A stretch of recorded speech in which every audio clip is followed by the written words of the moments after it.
Olá, seja muito bem-vindo. Antes de começarmos, queremos te explicar rapidamente como funciona o nosso conteúdo. Temos um canal no Telegram com diversos audiolivros de diferentes gêneros, pensados para que você possa ouvir onde e quando quiser. Além de escutá-los online, você também pode baixar os audiolivros e ouvi-los offline. Ao entrar no nosso canal, você terá acesso a todo o catálogo disponível.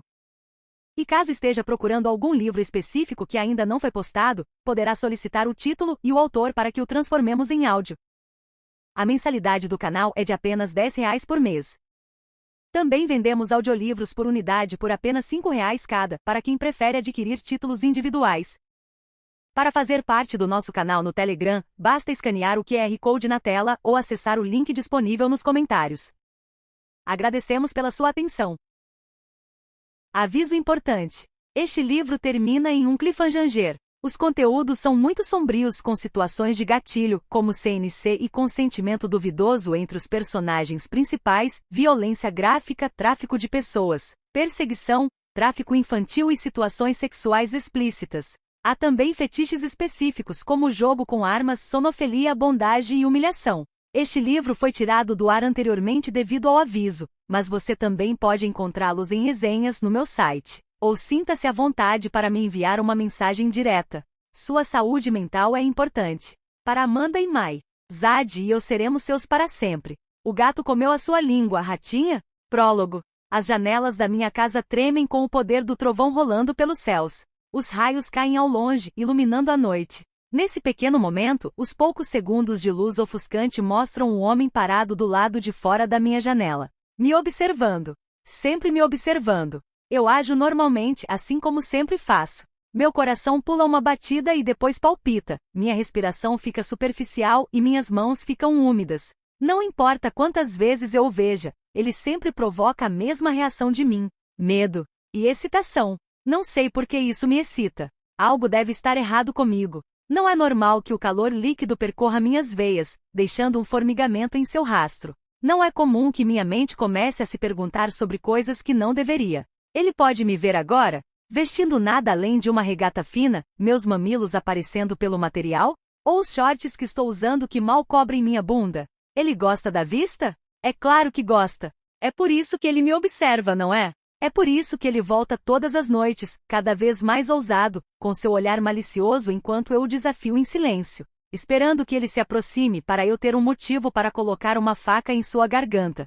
A verdade é que estou com medo dele. Na verdade, estou aterrorizada. Mas o homem parado do lado de fora da minha janela me faz sentir como se estivesse sentada em um quarto escuro, com uma única luz brilhando na televisão onde um filme de terror passa na tela. É petrificante, e eu só quero me esconder, mas há uma parte distinta de mim que me mantém imóvel, expondo-me ao horror, e que encontra uma pequena emoção nisso. Está escuro novamente, e os raios atingem áreas mais distantes.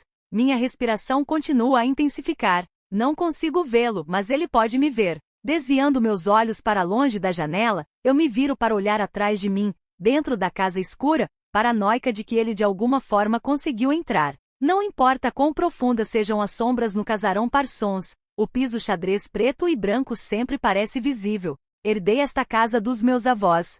Meus bisavós construíram a casa vitoriana de 3 andares no início da década de 1940 por meio de sangue, suor, lágrimas e a vida de 5 pedreiros.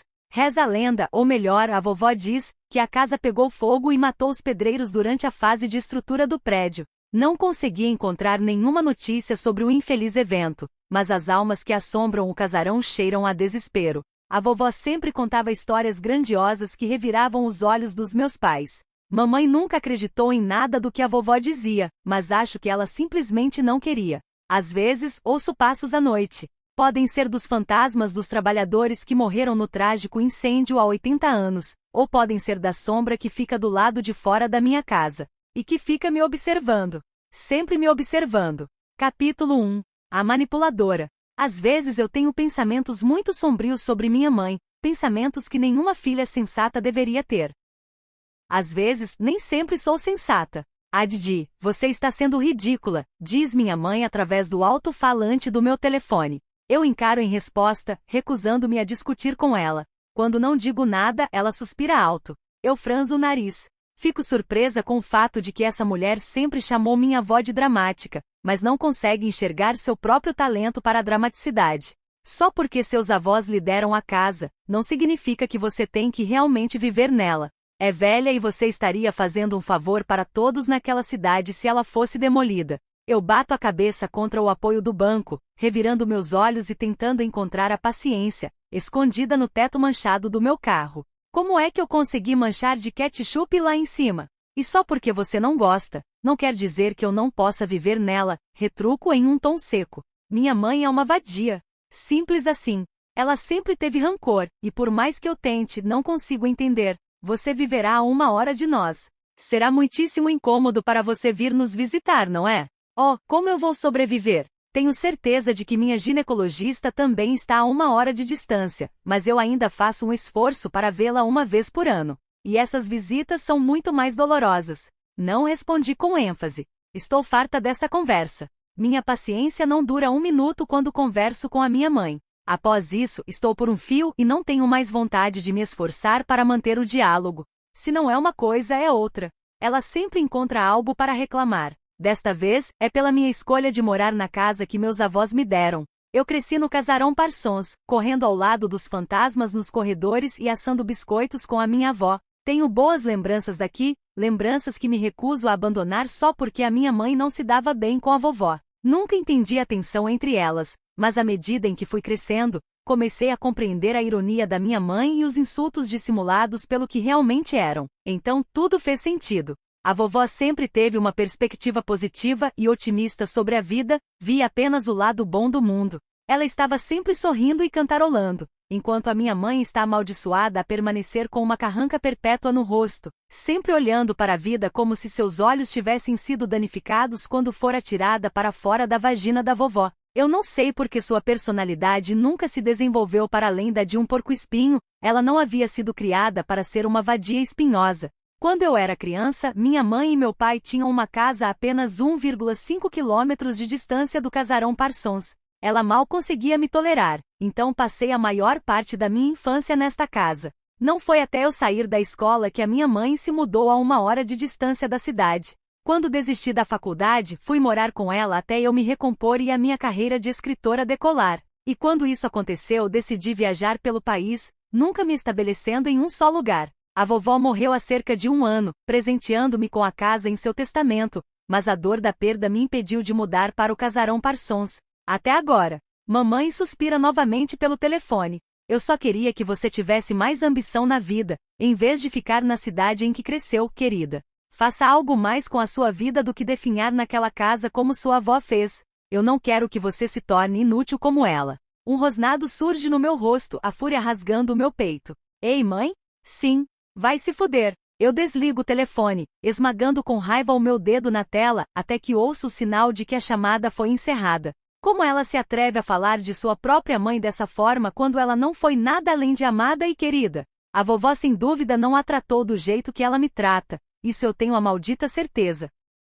Faço uma boa imitação da minha mãe e solto um suspiro melodramático, virando para olhar pela minha janela lateral. A dita casa é alta, a ponta do telhado preto atravessando as nuvens sombrias e pairando sobre a vasta área arborizada como se dissesse você deve me temer. Olhando por cima do meu ombro, o denso matagal de árvores não é muito mais convidativo, suas sombras rastejando da vegetação com as garras estendidas. Eu tremo, deleitando-me com a sensação sinistra que irradia desta pequena porção do penhasco. Parece exatamente como na minha infância, e não me dá menos emoção ao olhar para a escuridão infinita. O casarão Parsons foi construído em um penhasco com vista para a Bahia, com uma estrada de 1,5 quilômetros de comprimento que se estende por uma área densamente arborizada. O conjunto de árvores separa a casa do resto do mundo, fazendo você se sentir completamente sozinho. Às vezes, parece que você está em um planeta totalmente diferente, banido da civilização. Toda a área tem uma aura ameaçadora e triste. E eu amo isso pra caralho. A casa começou a se deteriorar, mas com um pouco de ternura, amor e cuidado, pode ser consertada para parecer como se fosse nova de novo. Centenas de trepadeiras espalham-se por todos os lados da estrutura, subindo em direção às gárgulas posicionadas no telhado de cada lado do casarão. O revestimento preto está desbotando para um cinza e começando a descascar, e a tinta preta ao redor das janelas está lascando como esmalte de unha barato. Vou ter que contratar alguém para dar uma repaginada na larga varanda da frente, já que está começando a ceder de um lado. O gramado está seriamente necessitando de um corte, as folhas da grama estão quase tão altas quanto eu, e os 3 acres de clareira, cheios de ervas daninhas. Aposto que desde que foi cortado pela última vez, muitas cobras se instalaram muito bem lá. A vovó costumava compensar a atmosfera escura do casarão com flores coloridas durante a primavera. Jacintos, prímulas, violas e rododendros. E no outono, os girassóis se espalhariam pelas laterais da casa, os amarelos e laranjas brilhantes nas pétalas sendo um belo contraste com o tapume preto. Eu posso plantar um jardim ao redor da frente da casa novamente quando a estação o exigir. Desta vez também plantarei morangos, alface e ervas. Estou mergulhada em minhas reflexões quando meus olhos prendem a atenção ao movimento acima. Cortinas tremulam na isolada janela no topo da casa. O sótão. Da última vez que conferi, não havia corrente de ar lá em cima. Nada deveria ser capaz de mover aquelas cortinas, mas ainda assim, não duvido do que vi. Junto à tempestade iminente ao fundo, o casarão Parsons parece um cenário saído de um filme de terror. Eu puxo meu lábio inferior entre os dentes, incapaz de impedir o sorriso se formando no meu rosto. Eu amo isso. Não sei explicar porquê, mas eu amo. Foda-se o que minha mãe diz. Vou morar aqui. Sou uma escritora de sucesso e tenho a liberdade de viver em qualquer lugar. Então, o que tem se eu decidir morar em um lugar que significa muito para mim? Ficar na minha cidade natal não me torna uma Zé Ninguém. Eu viajo o suficiente por causa das turnês de livros e conferências. Estabelecer-me em uma casa não mudará isso. Sei o que diabos eu quero, e não dou a mínima para o que os outros pensam sobre isso. Ainda mais minha querida mamãe. As nuvens se abrem e a chuva desaba. Pego minha bolsa e saio do carro, inalando o cheiro de chuva fresca. A chuva leve se torna torrencial em questão de segundos. Subo os degraus da varanda da frente, jogando as gotas de água dos meus braços e sacudindo o meu corpo como um cachorro molhado. Eu amo tempestades, só não gosto de estar nelas. Prefiro me aconchegar debaixo dos cobertores com uma caneca de chá e um livro enquanto ouço a chuva cair. Eu deslizo a chave na fechadura e a giro, mas está emperrada e se recusa a girar sequer 1 milímetro. Eu forço a chave, lutando com ela até o mecanismo finalmente girar e eu ser capaz de destrancar a porta. Acho que também terei que consertar isso em breve. Uma corrente de ar congelante me dá as boas-vindas quando abro a porta. Eu tremo com a mistura da chuva gelada ainda umedecendo em minha pele e o ar frio e parado. O interior da casa envolto em sombras. A luz fraca brilha através das janelas, sumindo gradualmente à medida que o sol desaparece atrás das nuvens cinzentas da tempestade. Sinto que deveria começar minha história com: era uma noite escura e tempestuosa. Eu olho para cima e sorrio quando vejo as vigas pretas no teto, feito de centenas de pedaços longos de madeira fina. Um grande lustre está pendurado sobre minha cabeça, de aço dourado retorcido em um desenho intrincado com cristais pendurados nas pontas. Sempre foi o bem mais precioso da vovó. O piso xadrez preto e branco leva diretamente à grande escadaria preta, que é grande o suficiente para caber um piano de lado, e flui para a sala de estar. Minhas botas rangem contra os azulejos enquanto me aventuro mais para dentro.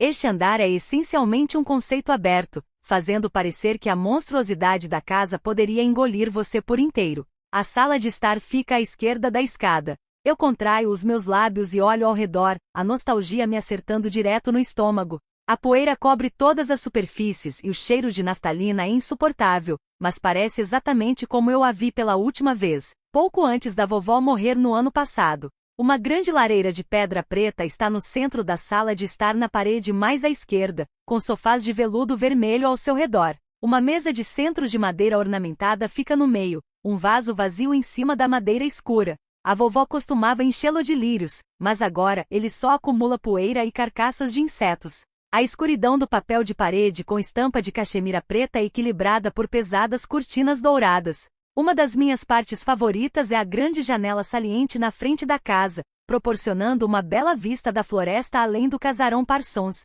Colocada bem na sua frente está uma cadeira de balanço de veludo vermelho com um banquinho combinando. A vovó costumava ficar sentada ali olhando a chuva, e ela dizia que sua mãe sempre fazia o mesmo. Os azulejos quadriculados se estendem até a cozinha com belos armários tingidos de preto e bancadas de mármore. Há uma ilha enorme no meio, com banquetas pretas alinhadas de um lado. O vovô e eu costumávamos sentar lá e observar a vovó cozinhar, desfrutando dela cantarolando para si mesma enquanto preparava refeições deliciosas. Afastando as memórias, corro para um abajur alto ao lado da cadeira de balanço e acendo a luz.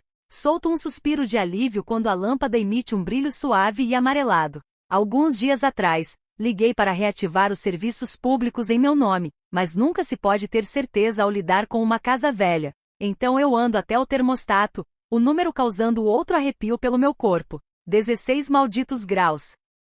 Eu pressiono meu polegar na seta para cima e não paro até que a temperatura esteja ajustada para 23. Não me importo com temperaturas mais baixas, mas prefiro que meus mamilos não apontem através de todas as minhas roupas. Eu me viro e encaro um lar que é tanto antigo quanto novo, um lar que desde que me lembro abrigou meu coração, mesmo que meu corpo tenha partido por um tempo. E então eu sorrio, aquecendo-me na glória gótica do casarão Parsons. É assim que meus bisavós decoraram a casa, e o gosto passou de geração em geração. A vovó costumava dizer que gostava mais quando ela era a coisa mais brilhante da sala. Apesar disso, ela ainda tinha gosto de gente velha. Quero dizer, sério, porque aquelas almofadas brancas têm as bordas rendadas e um estranho buquê de flores bordado no meio. Isso não é fofo. Isso é feio. Suspiro. Bem, vovó, eu voltei. Assim como você queria, sussurro para o ar parado. Asterisco, asterisco, asterisco. Você está pronta? Pergunta minha assistente pessoal ao meu lado. Eu olho para Marieta, notando como ela está segurando distraída o microfone para mim, sua atenção presa nas pessoas ainda entrando no pequeno prédio. Esta livraria local não fora construída para muita gente, mas de alguma forma está dando tudo certo. Hordas de pessoas se amontoam no espaço apertado, que converge em uma fila uniforme à espera do início da sessão de autógrafos. Meus olhos percorrem a multidão, enquanto conto em silêncio na minha cabeça. Perco a conta depois dos 30. Sim, digo. Eu pego o microfone e depois de chamar a atenção de todos, os murmúrios se silenciam. Dezenas de olhos me perfuram, criando um rubor em minhas bochechas. Isso faz minha pele se arrepiar, mas amo meus leitores, então consigo superar isso. Antes de começarmos, eu só queria agradecer a todos por terem vindo. Agradeço a cada um de vocês, e estou muito empolgada para conhecê-los. Estão todos prontos? Pergunto forçando a animação no meu tom. Não é que eu não esteja animada, apenas tendo a ficar incrivelmente desajeitada durante as sessões de autógrafos.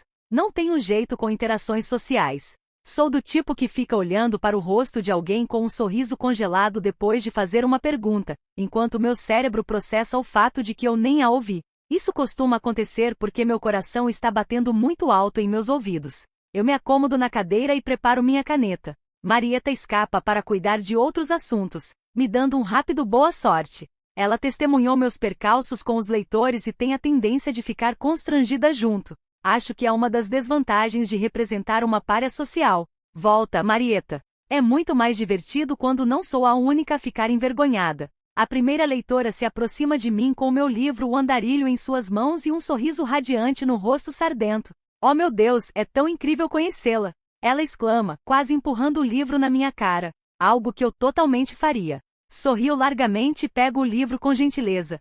É incrível conhecê-la também, respondo. E ei, time das sardas, acrescento acenando meu dedo indicador entre o rosto dela e o meu. Ela dá uma risada um pouco desajeitada, seus dedos deslizando sobre suas bochechas. Qual é o seu nome? Eu me apresso em perguntar, antes que fiquemos presas em uma conversa estranha sobre problemas de pele. Caramba, a Didi, e se ela odeia as sardas? Idiota. Megan, ela responde, e então soletra o nome para mim. Minha mão treme enquanto escrevo com cuidado o nome dela e uma rápida nota de agradecimento. Minha assinatura é descuidada, mas isso representa toda a minha existência. Devolvo o livro e agradeço a ela com um sorriso genuíno. À medida que a próxima leitora se aproxima, sinto uma pressão se instalar no meu rosto. Alguém está me encarando. Mas esse é um pensamento estúpido, porque todo mundo está me encarando. Eu tento ignorar isso e dou ao próximo leitor um grande sorriso, mas a sensação só se intensifica até parecer que abelhas estão zumbindo sob a superfície da minha pele enquanto seguram uma tocha em minha pele. É diferente de tudo que eu já senti. Os pelos da minha nuca se arrepiam, e sinto as maçãs do meu rosto esquentando até ficarem vermelho vivo. Metade da minha atenção está no livro que estou assinando e na leitora entusiasmada, enquanto a outra metade está na multidão. Meus olhos varrem sutilmente a extensão da livraria, tentando descobrir a fonte do meu desconforto sem torná-lo óbvio. Meu olhar se fixa em uma pessoa solitária de pé ao fundo. Um homem. A multidão esconde a maior parte de seu corpo, apenas partes de seu rosto espreitando pelas lacunas entre as cabeças das pessoas. Mas o que eu vejo paralisa a minha mão no meio da escrita. Seus olhos. Um tão infinitamente escuro que é como olhar para um poço. E o outro, um azul glacial tão claro, quase branco, que lembrava os olhos de um husky. Uma cicatriz atravessa diretamente o olho descolorido, como se ele já não chamasse atenção. Quando alguém limpa a garganta, eu pulo, desviando meus olhos e olhando de volta para o livro. Minha caneta está descansando no mesmo local, criando um grande ponto de tinta preta. Desculpe, murmuro, terminando minha assinatura. Estico o braço e pego o marcador, assino ele também e coloco no livro como um pedido de desculpas. A leitora sorri para mim, o erro já esquecido, e sai apressada com seu livro. Quando olho de volta para encontrar o homem, ele se fora. Asterisco, asterisco, asterisco. Ah, Didi, você precisa transar. Em resposta, envolvo meus lábios em torno do canudo e bebo meu martini de mirtilo, tanto quanto a minha boca permite. Daia, minha melhor amiga, olha para mim de forma totalmente indiferente e impaciente, com base na peculiaridade de seu semblante. Acho que preciso de uma boca maior. Caberia mais álcool nela. Não digo isso em voz alta porque posso apostar minha nádega esquerda que sua réplica seria para eu usá-la em um pau maior, ao invés.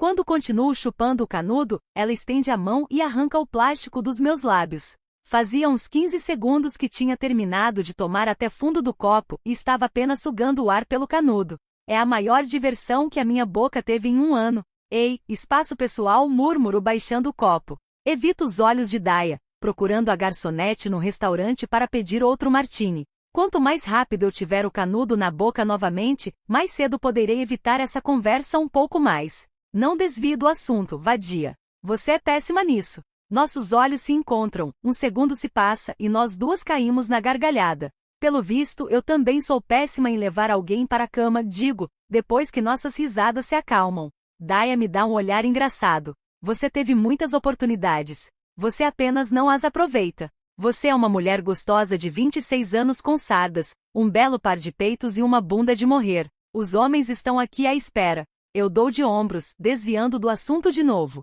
Daia não está exatamente errada, ao menos sobre ter opções. Eu só não estou interessada em nenhum deles. Todos me entediam. Tudo que recebo é o que você está vestindo e quer vir para minha casa, carinha piscando, a 1h da manhã. Enquanto isso, estou usando a mesma calça de moletom que usei na semana passada com uma mancha misteriosa na minha virilha e não quero ir para a porra da sua casa. Ela levanta uma mão em expectativa. Me dá o seu celular. Eu arregalo meus olhos. Porra não. Adeline Haley. Me dá a porra do seu celular. Ou então o que? Provoco. Ou eu vou me jogar sobre a mesa, envergonhar você para caramba, e conseguir o que quero de qualquer forma. Meus olhos finalmente acham nossa garçonete e aceno para ela desesperadamente. Ela se apressa provavelmente pensando que encontrei um fio de cabelo na minha comida, quando na verdade, minha melhor amiga só está obcecada agora. Demoro um pouco mais, perguntando à garçonete que bebida ela recomenda. Eu olharia o menu de bebidas uma segunda vez se não fosse rude deixá-la esperando quando ela tem outras mesas. Então, infelizmente, escolho um martini de morango em troca do de maçã verde, e a garçonete se apressa novamente. Suspiro. Eu entrego o telefone batendo-o na mão ainda estendida de Daia com mais força do que devia, só porque a odeio. Ela sorri triunfante e começa a digitar, o brilho travesso em seus olhos aumentando. Seus polegares entram em velocidade turbo, fazendo com que os anéis dourados ao redor deles fiquem quase borrados. Seus olhos cinzas esverdeados estão iluminados com um tipo de maldade que você só encontraria na Bíblia satânica. Se eu pesquisasse um pouco, tenho certeza de que encontraria a foto dela em algum lugar lá também. Um mulherão de pele morena escura, cabelo preto liso e uma argola dourada no nariz. Ela provavelmente é uma súcubo perversa ou algo assim. Para quem você está mandando mensagem? Resmungo, quase batendo meus pés como uma criança. Eu me contenho, mas eu chego perto de permitir que um pouco da minha ansiedade social se liberte e eu faça algo louco, como fazer birra no meio do restaurante. Talvez eu estar no meu terceiro martini e me sentindo um pouco aventureira não ajude neste momento. Ela olha para cima, bloqueia meu celular e o devolve alguns segundos depois. Imediatamente eu o desbloqueio de novo e começo a vasculhar as minhas mensagens. Gemo em voz alta mais uma vez quando vejo que ela mandou uma mensagem sexual para o Grayson. Não apenas uma mensagem sexual. Venha hoje à noite lamber minha boceta. Estou desejando seu pau enorme, leio em voz alta secamente. Isso nem é tudo. O resto continua sobre o quanto fico excitada e me toco todas as noites ao pensar nele. Eu rosno e dou a ela o olhar mais vil que consigo. Meu rosto deixaria um assassino no chinelo. Eu nem diria isso. Protesto. Isso nem soa como eu, sua puta. Daya começa a gargalhar. O pequeno espaço entre os dentes da frente totalmente à mostra. Eu realmente a odeio. Meu telefone recebe uma mensagem. Daya está quase pulando em seu assento enquanto estou pensando em pesquisar no Google o contato do Mil Maneiras de Morrer, para que eu possa enviar uma nova história. Leia, ela exige, suas mãos estendidas já alcançando o meu aparelho para que ela possa ver o que ele digitou. Eu o puxo para fora de seu alcance e abro a mensagem. Grayson, já estava na hora de você cair em si, baby. Chego às 8. Não sei se já te disse isso, mas eu realmente te odeio, resmungo, mostrando outra careta. Ela sorri e dá um gole em sua bebida. Eu também te amo, menina. Asterisco, asterisco, asterisco. Porra, Didi, sente sua falta. Grayson respira no meu pescoço, empurrando-me contra a parede. Meu cóccix terá um hematoma pela manhã. Reviro os olhos quando ele chupa meu pescoço novamente, e gemo quando ele esfrega o pau no topo das minhas coxas. Decidindo que precisava parar de me preocupar tanto e extravasar um pouco, não cancelei com Grayson como eu queria. Como eu quero. E me arrependo dessa decisão. Neste momento, ele me prende contra a parede no meu corredor assustador. Arandelas antiquadas revestem as paredes vermelho-sangue, com dezenas de fotos da família e suas gerações no meio. Sinto que estão me observando com desprezo e decepção em seus olhos, enquanto testemunham sua descendente prestes a ser fodida bem na frente deles. Apenas algumas das luzes funcionam, e só servem para iluminar as teias de aranha agarradas nelas. O resto do corredor está totalmente obscurecido. Estou apenas esperando o demônio de O Grito aparecer rastejando para que eu tenha uma desculpa para correr. A esta altura, sem dúvida, derrubaria Grayson ao sair correndo, e não estaria nem um pouco envergonhada. Ele murmura mais algumas coisas safadas no meu ouvido enquanto eu inspeciono a arandela pendurada acima de nossas cabeças. Grayson disse acidentalmente uma vez que tem medo de aranhas. Eu me pergunto se posso alcançar a arandela discretamente, arrancar uma aranha de sua teia e colocá-la na parte de trás da camisa de Grayson. Isso o apressaria para sair daqui, e ele provavelmente ficaria muito envergonhado para falar comigo de novo. Só vejo vantagens. Bem quando eu de fato vou fazer isso, ele recua, ofegante de todos os beijos de língua unilateral que ele está fazendo com a minha garganta. É como se ele estivesse esperando que meu pescoço lambesse de volta ou algo assim. Seu cabelo cor de cobre está despenteado pelas minhas mãos, e sua pele pálida está manchada com um rubor. A maldição de ser ruivo, suponho. Grayson tem tudo a seu favor no departamento de aparência. Ele é gostoso como o pecado, tem um corpo lindo e um sorriso matador. Pena que ele não sabe foder e é um completo e absoluto babaca. Vamos continuar no quarto. Preciso estar dentro de você agora. Por dentro, sinto vergonha alheia. Por fora, eu me encolho. Tento disfarçar, puxando minha blusa sobre a cabeça. Ele tem a atenção de um beagle. E como eu suspeitava, ele já se esqueceu do meu pequeno deslize e está olhando intensamente para os meus seios. Daya também estava certa sobre isso. Eu tenho seios incríveis. Ele estende a mão para puxar o sutiã do meu corpo. Eu provavelmente teria batido nele se ele o rasgasse de verdade, mas ele congela quando batidas altas nos interrompem, vindas do primeiro andar. O som é tão repentino, tão violentamente alto que ofego, meu coração batendo forte no peito. Nossos olhos se encontram em um silêncio atordoado. Alguém está batendo na minha porta da frente, e não parece muito simpático. Você está esperando alguém? Ele pergunta, sua mão caindo ao seu lado, aparentemente frustrado pela interrupção. Não, sussurro. Eu rapidamente coloco minha blusa de volta do avesso, e desço correndo os degraus rangentes. Demorando um momento para verificar do lado de fora da janela que fica ao lado da porta, vejo que a varanda da frente está vazia. Franzo minha testa. Deixando a cortina cair, fico na frente da porta, a quietude da noite sufocando o casarão. Grayson caminha ao meu lado e olha para mim com uma expressão confusa.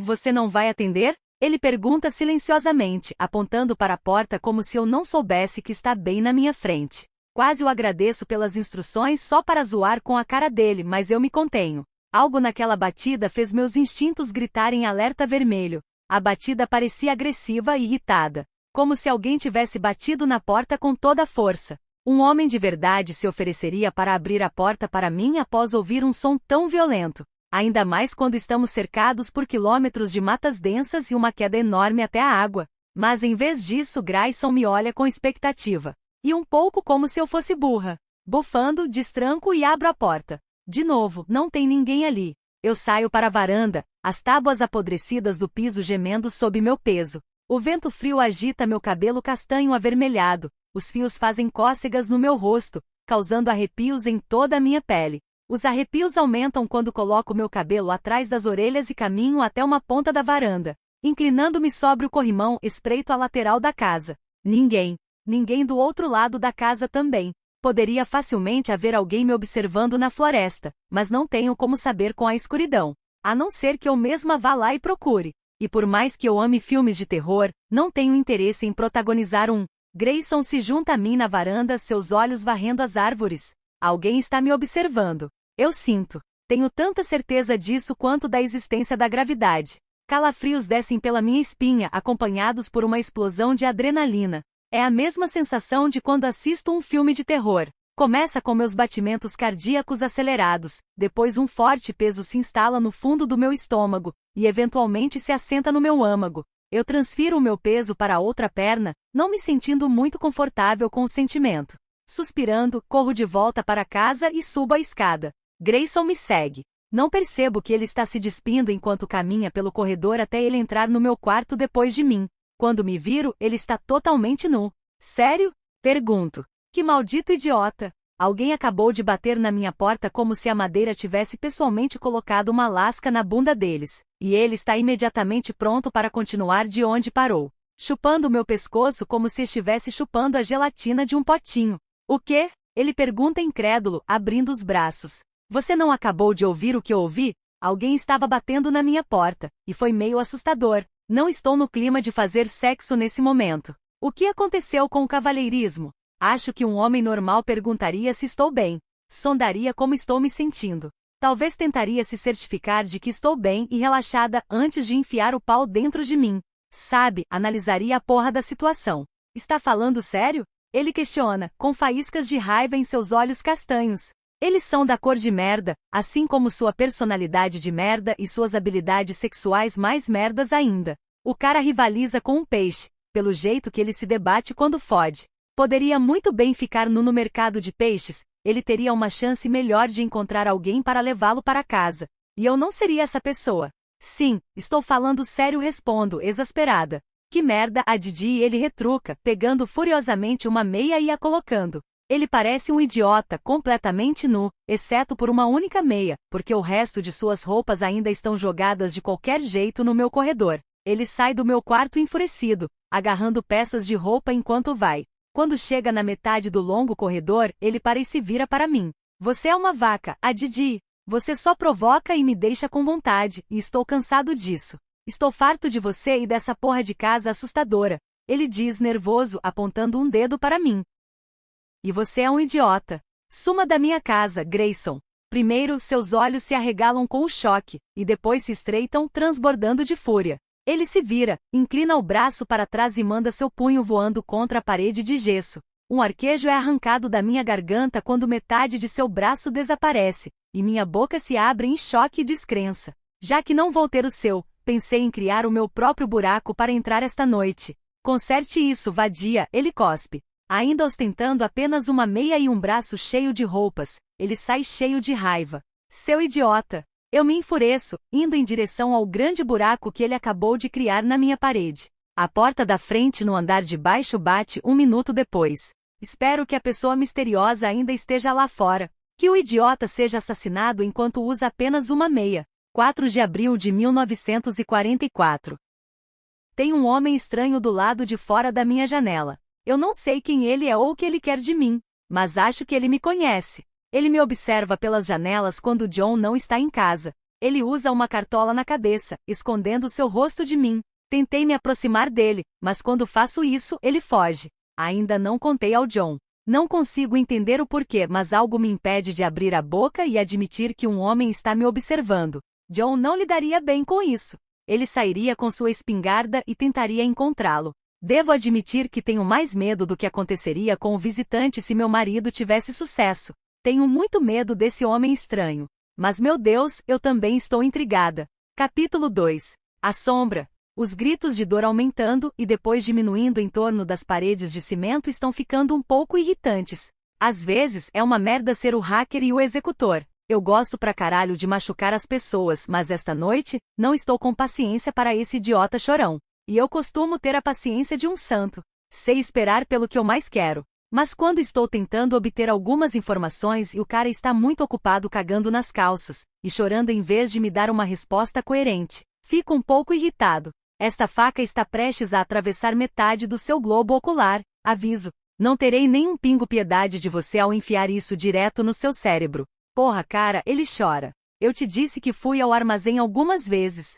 Não sei nada sobre a porra de um ritual. Então, está dizendo que você é inútil, deduzo, avançando a lâmina em direção ao olho dele. Ele os aperta como se a pele, que não é mais espessa do que 1 centímetro, fosse impedir a faca de atravessar o seu olho. Ridículo pra caralho. Não, não, não, ele implora. Conheço alguém lá que pode lhe dar mais informações. O suor escorre por seu nariz, misturando-se com o sangue em seu rosto. Seu cabelo loiro enorme e oleoso está emaranhado na testa e na parte de trás do seu pescoço. Acho que neste momento não é mais loiro, já que a maior parte está pintada de vermelho. Eu já tinha decepado uma de suas orelhas, bem como arrancado 10 unhas, cortado 2 calcanhares de Aquiles, dado algumas facadas em locais específicos que não permitiriam que o filho da puta sangrasse muito rápido e quebrado muitos ossos para contar. Não tinha como o imbecil se levantar e sair daqui andando. Menos choro e mais conversa, vocifero, raspando a ponta da faca contra sua pálpebra ainda fechada. Ele se afasta da faca, lágrimas despontando sob seus cílios.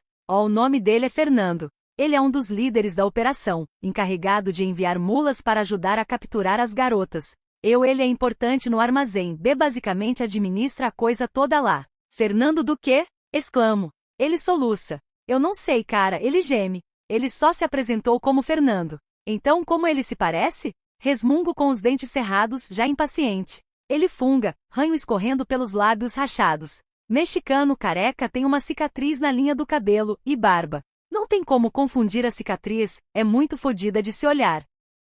Eu giro meu pescoço, gemendo quando os músculos estalam. Foi um longo dia de merda. Legal, obrigado cara, digo casualmente, como se não o estivesse torturando lentamente nas últimas 3 horas. Sua respiração se acalma, e ele olha para mim com os feios olhos castanhos, cheio de esperança irradiando deles. Eu quase ri. Vê, você vai me deixar ir? Ele pergunta, olhando para mim como um maldito cachorrinho de rua. Claro, Sibilo. Se você conseguir se levantar e andar. Ele olha para os tendões rompidos dos calcanhares, sabendo tão bem quanto eu que se ele ficar de pé, seu corpo vai cair para a frente. Por favor, cara, ele choraminga. Você pode me ajudar aqui? Aceno devagar. Sim, acho que posso fazer isso, digo, logo antes de lançar meu braço para trás e enfiar toda a minha faca em sua pupila. Ele morre na hora. A esperança nem tinha saído totalmente de seus olhos ainda. Ou melhor, do seu único olho. Você é um estuprador de crianças, começo a dizer em voz alta, embora ele não seja mais capaz de me ouvir. Como se eu fosse te deixar viver, concluo rindo. Deslizo minha faca da órbita do olho, o barulho de sucção ameaçando arruinar qualquer plano de jantar que eu tinha nas próximas horas. O que é irritante porque estou com fome. Embora eu me divirta com uma boa sessão de tortura, definitivamente não sou um idiota que se diverte com os sons que a acompanham.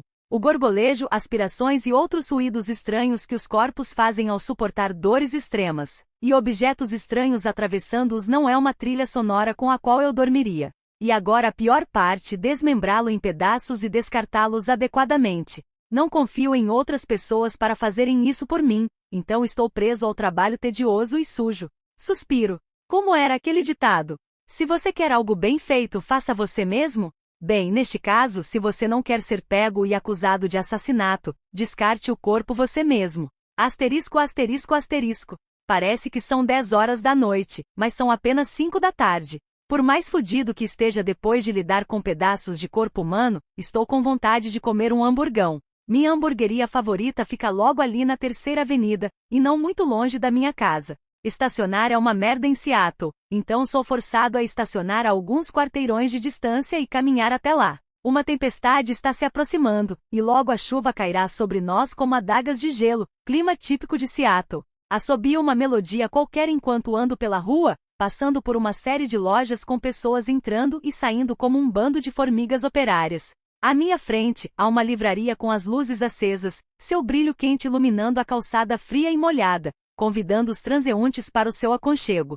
Quando me aproximo, percebo que está cheio de gente. Dou uma última olhada antes de seguir em frente. Não tenho interesse em livros de ficção, apenas leio aqueles que me ensinarão alguma coisa. Sobretudo sobre ciência da computação e hackear. Neste momento não há mais nada que esses livros possam me ensinar. Eu dominei o assunto e depois fui além. Quando estou virando a cabeça para olhar para alguma outra merda, meus olhos ficam presos em uma placa do lado de fora da livraria, um rosto radiante sorrindo para mim. Sem que eu perceba, meus pés desaceleram até ficarem colados na calçada de cimento. Alguém esbarra em mim por trás, sua pequena estatura mal me empurrando para frente, mas, de qualquer forma, consegue me tirar do estranho transe em que caí.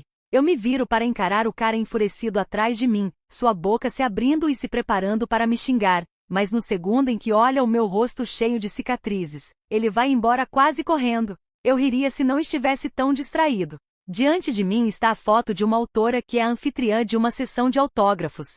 Ela é incrível pra caralho. Longos e ondulados cabelos castanhos avermelhados jogados sobre os ombros delicados. Pele macia e branca como marfim, com sardas pontilhando seu nariz e bochechas. Leves e esporádicas, sem sobrecarregar em seu rosto inocente. Seus olhos são o que me atrai. Olhos sensuais e oblíquos, o tipo que parece sempre sedutor sem nem tentar. Eles são quase da mesma cor que o seu cabelo. Um marrom iluminado que é incomum. Um olhar dessa garota e qualquer homem estaria de joelhos. Seus lábios são carnudos e rosados, esticados em um sorriso radiante com dentes brancos e retos. Eu reparo no nome abaixo da imagem. Adeline Haley. Um belo nome digno de uma deusa. Ela não tem aquela beleza plástica que você vê nas prateleiras de revistas. Embora ela pudesse facilmente participar de uma dessas capas sem nem precisar de Photoshop e cirurgia, seus traços são naturais. Já vi muitas mulheres bonitas na minha vida. Fudi muitas também. Mas algo nela me cativa. Parece que um furacão está nas minhas costas, empurrando-me em direção a ela e não deixando margem para resistência. Meus pés me carregam para a livraria, minhas botas pretas encharcando o tapete de boas-vindas na entrada. O único aroma preenchendo o ar é aquele que se obtém de livros usados, embora adulterado pelo grande grupo de pessoas que congestionam a área. Essa pequena estrutura não foi construída para abrigar mais do que as 10 grandes estantes de livros que revestem o lado esquerdo da sala, o pequeno caixa do lado direito e talvez 30 pessoas. Agora há uma grande mesa no meio da sala onde a autora está, e pelo menos o dobro do limite de ocupação lotando a loja abafada. Está muito calor aqui. Muito lotado. E um idiota ao meu lado continua cutucando o nariz, sua mão suja passando pelo livro que ele está segurando. Eu vislumbro Haley na capa. Pobre garota. Forçada a assinar um livro que provavelmente tem meleca por toda parte. Abro a boca, pronto para dizer ao filho da puta que pare de cutucar suas narinas, quando parece que os portões do céu se abrem. Naquele instante as pessoas à nossa frente parecem se separar no ângulo perfeito, proporcionando-me uma visão clara. Eu só a vejo com o canto dos olhos no começo, mas o pequeno vislumbre é o suficiente para fazer o meu coração disparar. Minha cabeça gira como uma daquelas vadias assustadoras em um filme de exorcista devagar, mas em vez de um sorriso maligno, tenho certeza de que pareço ter acabado de descobrir que há evidências de que a Terra é realmente plana ou alguma merda assim, porque isso também é cômico demais. Oxigênio, palavras, pensamentos coerentes, toda essa merda me escapa quando vejo Adeline Haley ao vivo pela primeira vez. Merda. Ela é ainda mais deslumbrante pessoalmente. A visão dela enfraquece meus joelhos e faz meu pulso acelerar. Não sei se Deus realmente existe. Não sei se o ser humano sequer já pisou na Lua. Nem se existem universos paralelos. Mas o que eu sei é que acabei de encontrar o sentido da vida sentado atrás de uma mesa com um sorriso incomodado no rosto. Respirando fundo, encontro um lugar contra a parede no final da loja. Ainda não quero chegar muito perto. Não, eu quero observá-la por um tempo. Então eu fico na parte de trás, espiando por dezenas de cabeças para dar uma boa olhada nela. Dou graças pela minha altura porque eu provavelmente seria bloqueado por todo mundo se fosse baixo. Uma mulher alta e esbelta entrega o microfone à minha nova obsessão, e por um breve momento, parece que ela está pronta para fugir. Ela encara o microfone como se a mulher estivesse entregando uma cabeça decepada. Mas o olhar desaparece em segundos, praticamente ausente quando sua expressão fica neutra. Então ela pega o microfone e o leva aos lábios trêmulos. Antes de começarmos. Porra, a voz dela é rouca. O tipo que você só ouve mesmo em vídeos pornô. Eu mordo meu lábio inferior, segurando um gemido. Eu me inclino contra a parede e a observo, absolutamente encantado com a pequena criatura diante de mim. Algo sombrio e inexplicável surge no meu peito. É escuro, maligno e cruel. Até mesmo perigoso. Tudo o que quero fazer é a quebrar e despedaçar, e então organizar esses pedaços para encaixá-los contra os meus. Não me importo se não se encaixarem, eu os farei encaixar. E eu sei que estou prestes a fazer algo ruim. Sei que cruzarei limites dos quais nunca poderei voltar, mas não há um pedacinho de mim que dê a mínima. Porque estou obcecado.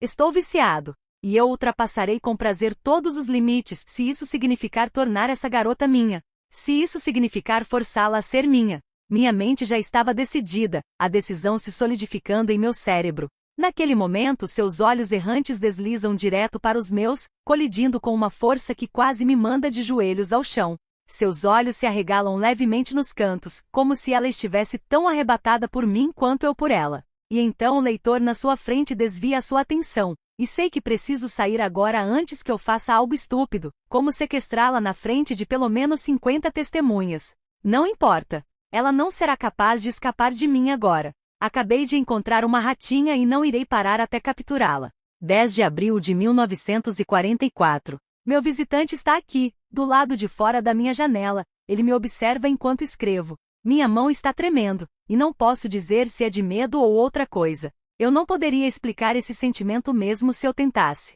Tentei escrever esses sentimentos, explicá-los, mas nenhuma palavra parece ser suficiente. Suponho que a melhor maneira de o descrever é emocionante. Eu não sei o que há de errado comigo, mas algo está muito errado, nem é preciso dizer. Quando nossos olhos se conectam, perco o fôlego. Meu sangue pega fogo. Parece que um fio exposto toca o meu corpo. É uma reação visceral, e temo estar me viciando nisso. Ele está se aproximando agora. Eu continuo encontrando seus olhos, distraindo-me do que estou escrevendo. Está se tornando comum agora. Minhas distrações. John começou a notar. Ele me enche de questionamentos, perguntando o que estou pensando. Como posso dizer ao homem que amo que estou pensando em outro? Como posso dizer a ele que comecei a imaginar outro quando meu marido me beija? Quando ele me toca? Meu visitante está se retirando, fugindo para a escuridão. Eu temo este homem. Mas ainda assim, ainda estou muito intrigada. Capítulo 3. A manipuladora. Não foi assim que imaginei passar a minha sexta noite. Investigando as paredes de uma casa velha com Deus sabe que tipo de criaturas presas dentro. Estou apenas esperando que um esquilo raivoso pule e agarre meu braço estendido. Enlouquecido de fome e disposto a comer qualquer coisa por causa de tantos anos preso nas paredes, com nada além de insetos para se alimentar. Meu braço está afundado no maldito buraco que Grayson criou. Uma lanterna bem apertada em minhas mãos. Há apenas espaço suficiente para encaixar meu braço e parte da minha cabeça em um ângulo estranho para olhar ao redor. Isso é estúpido. Eu sou estúpida. No segundo em que ouvi a porta se fechar quando Grayson saiu, inspecionei o dano. Não é um buraco enorme, mas o que me preocupou foi o grande espaço entre as duas paredes. Pelo menos 1 metro de espaço. E por que mais construiriam dessa forma se não houvesse uma razão? Parece que um ímã está me puxando para aquele espaço. E toda vez que tento me afastar, uma vibração profunda atravessa os meus ossos. As pontas dos meus dedos fervilham com a necessidade de estender a mão, para apenas dar uma olhada dentro do vazio insondável e encontrar o que está chamando meu nome. Agora aqui estou, curvada e me enfiando em um buraco.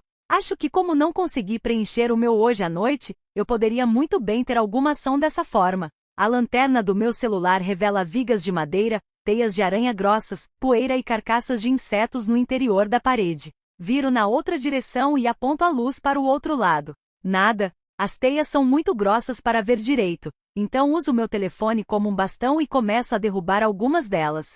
Juro que se eu deixá-lo cair, eu vou ficar puta. Não haverá como recuperá-lo e terei que comprar um novo. Eu estremeço com a sensação das teias finas iguais fios de cabelo roçando a minha pele, imitando a sensação de insetos rastejando em mim. Eu me viro para a esquerda e aponto a luz mais uma vez. Eu derrubo mais algumas teias de aranha, pronta para desistir e ignorar o canto de sereia que me colocou nessa situação idiota em primeiro lugar. Ali, um pouco mais adiante no corredor há algo reluzindo na luz. Apenas uma pequena pista de algo, mas é o suficiente para eu pular de emoção. batendo minha cabeça no gesso grosso e derrubando lascas pelo meu cabelo. Ai! Ignorando o latejar na parte de trás da minha cabeça, tiro o meu braço e corro pelo corredor, estimando a distância até onde vi o objeto misterioso. Agarrando um porta-retrato, eu o desengancho de seu prego e o coloco de modo suave no chão. Faço isso várias vezes até encontrar uma foto da minha bisavó sentada em uma bicicleta retro, com um buquê de girassóis na cesta. Ela tem um sorriso largo, e mesmo que a foto seja em preto e branco, eu sei que ela está usando batom vermelho. A vovó disse que passava seu batom vermelho antes mesmo de colocar seu café. Eu puxo o porta-retrato da parede e sufoco um arquejo quando vejo um cofre verde estilo militar na minha frente. É antigo, com uma simples trava de segredo como fechadura. A excitação queima em meus pulmões enquanto meus dedos deslizam sobre ela. Descobri um tesouro. E acho que devo agradecer a Grayson por isso. Embora eu goste de pensar que eu teria tirado esses retratos eventualmente para não ter mais meus ancestrais menosprezando minhas decisões bastante questionáveis. Estou encarando o cofre quando uma brisa fria passa pelo meu corpo, congelando meu sangue. A súbita mudança de temperatura me faz virar, meus olhos vasculhando o corredor vazio. Meus dentes batem, e acho que até vejo a condensação da minha respiração sair da boca. E tão rápido quanto veio, isso se dissipa. Lentamente meu corpo aquece até uma temperatura normal, mas o frio na minha espinha permanece. Eu sou incapaz de tirar meus olhos do espaço vazio, esperando que algo aconteça, mas conforme os minutos passam, eu apenas fico parada ali. Foco, a Didi. Abaixando gentilmente o retrato, decido ignorar o frio estranho e pesquisar no Google como arrombar um cofre. Depois de encontrar vários fóruns que listam o passo a passo, corro em direção à caixa de ferramentas do meu avô que está juntando poeira na garagem. Nunca usaram o espaço para carros, mesmo quando a vovó era dona da casa. Em vez disso, acumulavam gerações de porcarias que é em sua maioria ferramentas do meu avô e algumas bugigangas da casa. Pego as ferramentas que preciso, subo as escadas correndo e prossigo para forçar a abertura do cofre. A coisa velha é muito ruim em termos de proteção, mas suponho que quem escondeu esta caixa aqui não esperava que alguém a encontrasse. Pelo menos, não enquanto vivessem. Várias tentativas fracassadas, ataques de gemidos frustrados e um dedo esmagado depois, finalmente abro o desgraçado. Usando minha lanterna de novo, encontro dentro 3 livros encadernados em couro marrom. Nenhum dinheiro nem joias. Nada de valor mesmo, pelo menos não de valor monetário. Eu não esperava por essas coisas honestamente, mas ainda estou surpresa por não encontrar nenhum dos dois, considerando que é para isso que a maioria das pessoas usa cofres. Eu estico os braços e agarro os diários, deleitando-me com a sensação do couro macio e suave sob meus dedos. Um sorriso se abre em meu rosto enquanto arrasto meus dedos sobre o escrito na capa do primeiro livro. Genevieve Matilda Parsons, minha bisavó, mãe da vovó. A mesma mulher na foto que escondia o cofre, famosa por seu batom vermelho e sorriso radiante. A vovó sempre dizia que ela gostava de ser chamada de Gigi. Uma rápida olhada nos outros 2 livros revela o mesmo nome. Os diários dela? Tem que ser isso. Atordoada, vou para o meu quarto, fecho a porta atrás de mim e me acomodo na minha cama de pernas cruzadas. Um cordão de couro está enrolado em cada livro, mantendo-os fechados. O mundo exterior desaparece quando pego o primeiro diário, desembrulho cuidadosamente o cordão e abro o livro. É um diário. Cada página tem um texto em uma grafia feminina, e no final de cada página está a marca de beijo de batom da minha bisavó. Ela morreu antes de eu nascer, mas cresci ouvindo inúmeras histórias sobre ela. A vovó disse que herdou sua personalidade selvagem e língua afiada de sua mãe. Eu me pergunto se a vovó sabia dos diários. Se ela já os leu. Se Genevieve Parsons é tão selvagem quanto a vovó dizia que era, então imagino que esses diários tenham todos os tipos de histórias para me contar. Sorrindo, abro os outros 2 livros e confirmo a data na primeira página de cada um para garantir que estou começando do início. Então passo a noite toda acordada lendo, e ficando mais perturbada a cada registro. Asterisco, asterisco, asterisco. Um baque vindo de baixo me acorda de um sono inquieto. Parece que estou sendo arrancada de uma névoa profunda e persistente que permanece no fundo do meu cérebro. Abrindo os meus olhos, olho para a porta fechada, focando no contorno fraco até meu cérebro processar o que ouvi. Mas meu coração está bem à frente, o músculo batendo dentro do meu peito rapidamente, enquanto os pelos da minha nuca se arrepiam. Uma nuvem de desconforto se infiltra na boca do meu estômago, e só alguns segundos depois percebo que o som que ouvi foi a porta da frente se fechando. Lentamente, eu me sento e saio de debaixo das cobertas. A adrenalina está correndo pelo meu sistema agora, e estou bem acordada. Alguém estava dentro da minha casa. O som poderia ter sido qualquer coisa. Poderia ter sido a fundação se assentando. Ou merda, até mesmo alguns fantasmas brigando. Mas da mesma forma que seu instinto lhe diz que algo ruim vai acontecer, o meu está me dizendo que alguém estava na porra da minha casa. Foi a pessoa que bateu na minha porta? Tem que ser, certo? É muita coincidência ter um estranho deliberadamente caminhando mais de 1 quilômetro até o casarão apenas para bater na porta e ir embora. E agora está de volta. Se é que alguma vez partiu. Tremendo, eu me levanto da cama, um vento frio avança sobre mim e cobre minha pele de arrepios. Eu tremo, pegando meu telefone da mesinha de cabeceira e caminho levemente até a porta. Devagar, eu abro e me encolho com um rangido alto que ressoa. Preciso do homem de lata para lubrificar as dobradiças da minha porta tanto quanto preciso da bravura do leão. Estou tremendo como uma folha, mas me recuso a me acovardar e deixar alguém andar pela minha casa livremente. Virando o interruptor, as poucas luzes que funcionam piscam, iluminando o corredor apenas o suficiente para minha mente pregar peças em mim e conjurar pessoas das sombras que residem logo além da luz. E enquanto caminho lentamente em direção à escada, sinto os olhos das fotos que revestem as paredes me observando enquanto passo. Observando enquanto cometo mais um erro estúpido. Como se estivessem dizendo, garota estúpida, você está prestes a ser morta. Cuidado. Estão bem atrás de você. O último pensamento me faz engasgar e me virar, embora eu saiba que ninguém está realmente atrás de mim. A porra do meu cérebro estúpido é um pouco imaginativo demais. Uma característica que faz maravilhas pela minha carreira, mas eu não aprecio isso neste exato momento. Avançando mais rápido, desço as escadas. Imediatamente acendo as luzes, estremecendo com o brilho que queima minhas retinas.